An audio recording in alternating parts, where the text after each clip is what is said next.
नहीं तो हम आने वाले समय में विष्णुदेव साय जब भी या गजेंद्र यादव जी जब भी बिलासपुर के दौरे के प्रवास रहेंगे, हम NSU वाले में हमारी पूरी टीम विष्णुदेव साय को काला झंडा दिखाएगी। गरीब बच्चे आत्मानंद स्कूलों में पढ़ते हैं, उनके साथ अभी खिलवाड़ किए जा रहे। 300 बच्चों को निकालने की बात चल रही है। विष्णुदेव साय की जो सरकार शिक्षा विरोधी है, न अस्पताल में ग्रोथ है, न शिक्षा में ग्रोथ है। सरकार कर क्या रही है?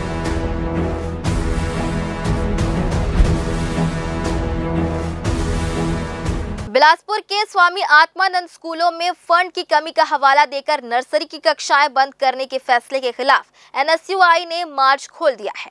छात्र संगठन के पदाधिकारियों और कार्यकर्ताओं ने इस कदम को भाजपा सरकार की शिक्षा विरोधी मानसिकता बताते हुए जमकर नारेबाजी की और मुख्यमंत्री विष्णुदेव साय व गजेंद्र यादव का पुतला दहन किया। प्रदर्शनकारियों ने साफ चेतावनी दी है कि यदि यह जन विरोधी फैसला वापस नहीं लिया गया तो मुख्यमंत्री के बिलासपुर आगमन पर उन्हें काले झंडे दिखाकर विरोध दर्ज कराया जाएगा। बीच सत्र में बच्चों के भविष्य से खिलवाड़ को लेकर NSUI ने प्रशासन को उग्र आंदोलन की चेतावनी भी दी है।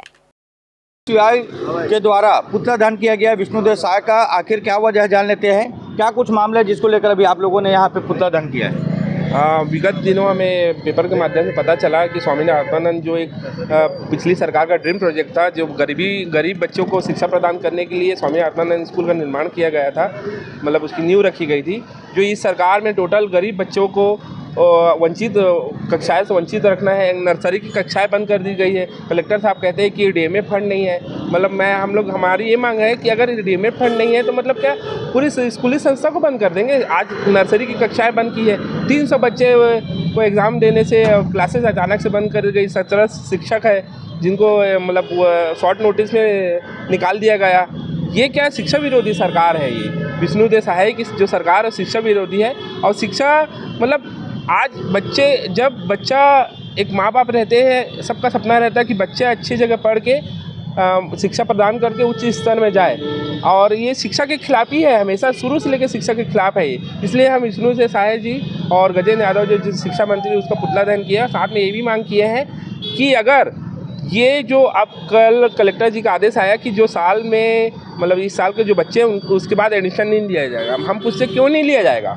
जो बच्चा जो स्कूल जिस लिए खुला गया है वो जीवन भर रहे, जीवन भर कक्षाएं ले, अब कक्षाएं एडमिशन हो। नहीं तो हम आने वाले समय में विष्णुदेव साय जब भी या गजेंद्र यादव जी जब भी बिलासपुर के दौरे के प्रवास रहेंगे, हम NSU वाले में हमारी पूरी टीम विष्णुदेव साय को काला झंडा दिखाएगी। इसकी हम घोर निंदा करते हैं। यहाँ पर इनका कहना है कि जो आत्मानंद स्कूल है वहाँ पे नर्सरी की कक्षाओं को बंद किया जा रहा है, जिसके विरोध में यहाँ पे पुतला दहन किया गया। साथ ही इन्होंने यह बड़ी चेतावनी दी है कि यदि जब भी विष्णुदेव साय जो मुख्यमंत्री है छत्तीसगढ़ के यहाँ आते हैं तो उनका काला झंडा दिखाकर विरोध किया जाए। कुछ लोग और भी जुड़े हुए हैं, क्या कुछ कहना है आपको बताएंगे? जैसे कि आप सभी जानते हैं, हमारे पूर्व मुख्यमंत्री माननीय श्री भूपेश बघेल जी के द्वारा एक शिक्षा की क्रांति को बढ़ाते हुए बहुत ही अच्छी एक नीति, एक योजना के तहत स्वामी आत्मानंद स्कूल का निर्माण कराया गया और बच्चों के भविष्य को उज्जवल बनाने की एक चेतना की गई, दिखाया गया। लेकिन अभी की जो वर्तमान सरकार है वो पूरी तरीके से शिक्षा विरोधी सरकार है, जिसका हमारी पूरी NSUI की टीम, पूरी कांग्रेस के साथी जन पूरा खड़ी निंदा करते हैं। और आने वाले समय में अगर ऐसी ही रणनीति इनकी चलती रही, भाजपा की RSS की यही रणनीति अगर चलती रही कि लोगों को पढ़ने नहीं देंगे और अंधभक्त बनाएंगे, ये रणनीति अगर रही तो NSUI उग्र आंदोलन करने में बात करेगी। उग्र आंदोलन की भी चेतावनी हो रही है, साथ ही साथ शिक्षा विरोधी सरकार के आरोप भी लग रहे हैं भाजपा पर।